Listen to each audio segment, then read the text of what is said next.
for us to learn from life? What is the most important lesson for us to learn from life? The most important lesson learned in our life is to be thick in your perception and also your personality of who you are, and always remember that in every single day of our life we should always appreciate our life, because life is meaningful. Life is a gift from God, so that we should love ourselves, because I believe that there's always a sunshine after the rain. Ladies and gentlemen, life is too short, and enjoy the rest of your life. Thank you so much and good evening. Thank you so much, candidate number 4. Be yourself. You know the message, candidate number 4. Let's welcome once again our magical coffee cup. And you have chosen question number 7. Question number 7. How can you change the world to make it a better place? How can you change the world to make it a better place? I think I can change the world to make it a better place by simply valuing education. You know what? Education can really change our lives, not just only in our lives, but also the world. So I think education is one of our foundation to many. Of course, with education, we can able to receive light. And I think this light will enlighten us to have a brighter future. Thank you. Thank you so much, candidate number 5. Education is something that can't be taken a magical law. Okay, please select your number. And number 6 selected or chosen number 12. If given a chance, what would you do to prevent a war between two nations? Wow. If given a chance, what would you do to prevent a war between two nations? Nowadays, we are living in solidarity and governmental cooperation. This is not an act of charity. This is all in our interest. So for me, war is not good for us. So peace is the most powerful weapon for us to live a better future or a better country. Thank you so much. Thank you so much. Number 6. Okay, you can pick a number.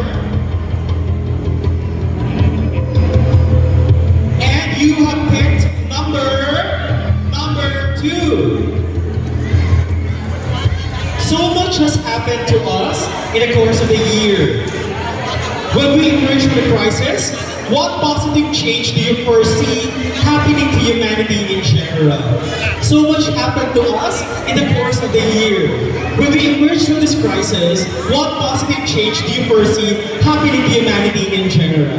Okay, thank you so much for supercalifragilistic expialidocious question, sir.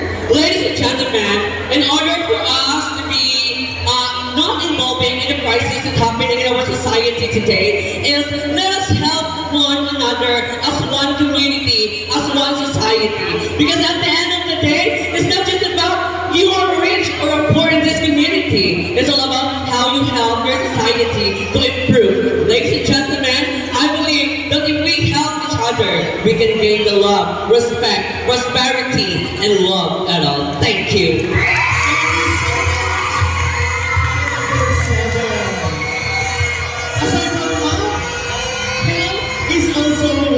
Good for one. Okay, parang ang saya-saya mo ngayong gabi. Bakit ka masaya?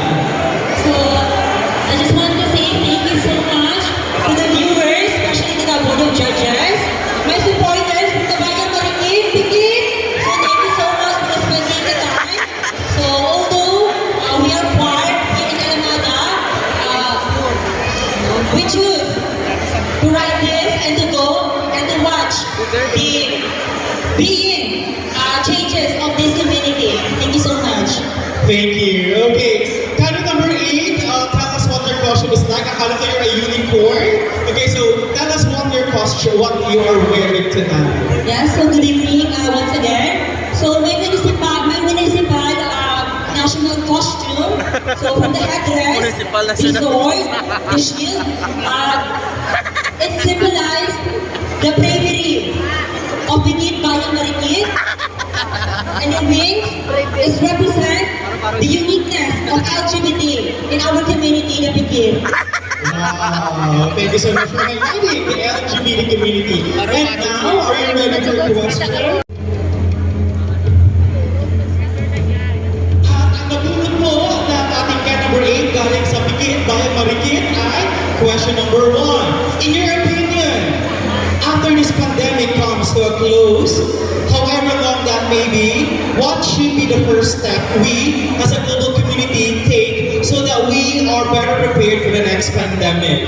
In your opinion, after this pandemic comes to close, however long that may be, what should be the first step we as a global community take so that we are better prepared for the next pandemic? Okay, so ladies and gentlemen, thank you so much, sir. So after this pandemic, the pandemic now is giving a lot of circumstances to struggle that without COVID-19, the pandemic, history, the uniqueness of us. So after this pandemic, I will continue my advocacy, not just in a pandemic situation, but I can apply my advocacy, which is the peace and development. So with that, we can gain a normal and nice life in our community. Thank you so much. Maraming salamat, Karen number 8. I love that. Sabi mo diba na pandemic brought all the uniqueness in us. Yung natatawa, diba? Yung mga hindi mo rin magluto, nakapagluto ng pandemic. Pick a number 9. You have picked question number 4.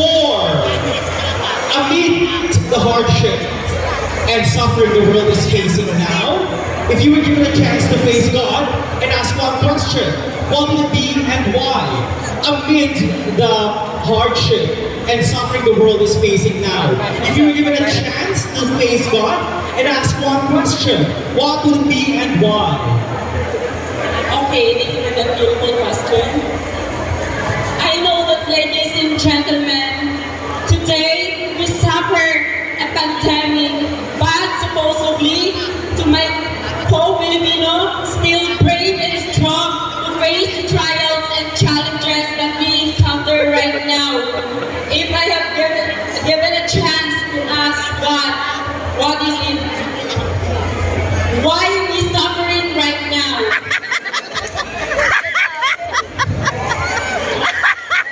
Why are we suffering right now?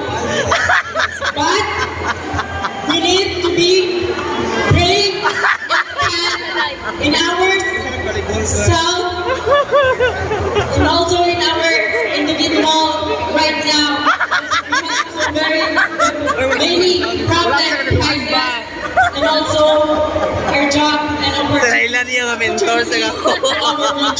Thank you so much. Hari ako so. Thank you so much for that answer.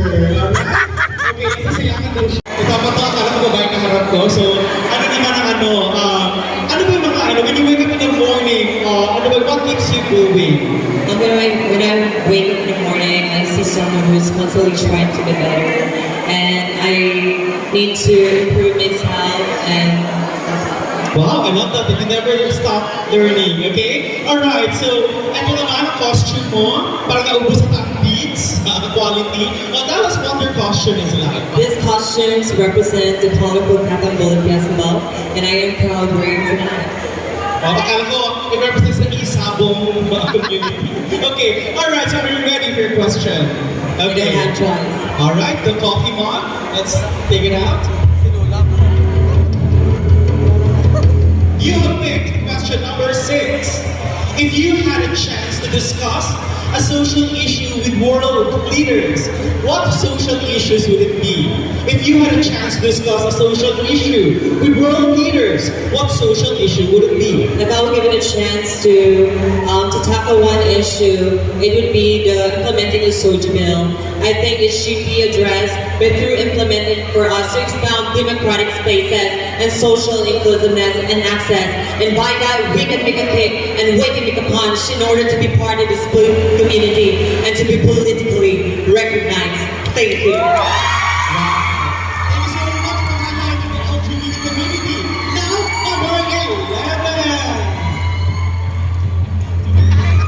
A number for your question. You have picked number 4. Sorry, what is that?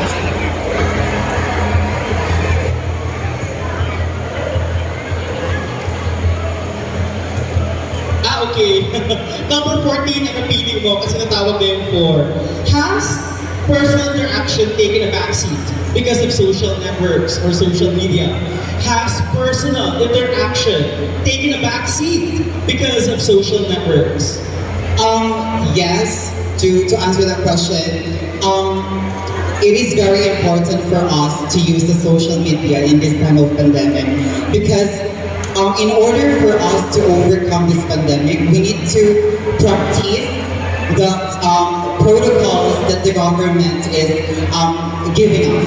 So yes, personal interaction is really not relevant in this time. Nowadays, it is simply because in this time of pandemic, we need to follow the protocols as well as the policies that the government is giving us. So, thank you so much.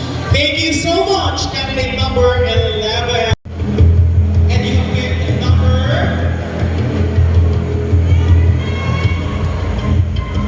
13.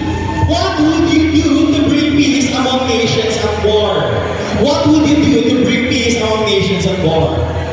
Ladies and gentlemen, it saddens me that in the most difficult times of our lives, people can still think about war and violence. And I believe that we should not support any violence because any violence is never good in our society.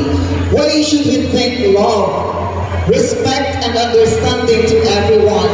I am standing here in front of you because I just want to spread love, respect and understanding just like the LGBTQIA+ communities of the North Cotabato doing tonight. We are having a united community here in North Cotabato. Why don't we bring it in the world and show the world how colorful life is, how colorful life of the LGBT community is, and with that, we could easily live life to the fullest. Thank you. Thank you so much, candidate number 12. Alright? So once again, ladies and gentlemen, number 12, no. And you have chosen question number 10. Here is the question. I'm gonna read it twice, then you can answer after. How has internet changed our lives? For better or for worse? How has internet changed our lives? Is it for better or for worse? Okay, thank you so much for that wonderful question. Internet changed our life in a good way because this gives us a way to communicate with our families, with our loved ones. By the use of internet, we connected as well, and we are united as one through social media, and we connect each other by the use of internet and in a good way. Thank you so much. Thank you so much. Okay, you have chosen question number 9. Okay, here's the question. What is the biggest problem we're facing in our lives today? And how can we solve the problem? What is the biggest problem we are facing in our lives today? And how can we solve the problem? Thank you. You know what, ladies and gentlemen, one thing that we are currently facing right now is that we tend to judge one another within our community. We are such a colorful community, but we tend to judge one another. And we are a community who demands so much respect, but we in the community, a member of the community, we cannot even respect one another. How can we attain solidarity and unity if we, the members of community, cannot respect ourselves? Now I'm standing here bravely in front of you so that I can unite the LGBT community together, and I will help them to respect one another, because you cannot be an inspiration to all if you yourself cannot respect yourself. So first, I need to be respected at all times. And being this problem, this is just not a problem actually. It's just part of growing up. And growing up towards degree, towards success, which feels a simultaneous problem, ladies and gentlemen. But instead of viewing your problem as something hindrance, you should view your problem as something that will help you to be a stronger person. And at the end of the day, we will be judged by our souls and not by our gender. So respect one another. Thank you. Thank you so much, Mary. Number 3. Okay, now pick your question. Candidate number 1. Question number 11. Here's your question. Has social media had a positive impact or negative impact on minds in the recent years? Has social media had a positive impact or negative impact on minds in recent years? Good evening, ladies and gentlemen. Good evening, judges. Social media has a big good impact. The advent of technology has helped us connect to people and communication. It has been a source, and ladies and gentlemen, it helps us in many ways. The influence of social media has the impact in our daily life, being information, education, entertainment, and as well as other faculties that affects our social structures, that the re-engineering of social paradigms. So, how can I be able to influence in a positive note? And how can I be able to influence in a positive way the responsible use of social media? Honestly, ladies and gentlemen, I have my own social media account, and I always use it responsibly. As what Pia said, think before you click. Because our own social media account, it is not just an invention, it is a reflection of who and what we are.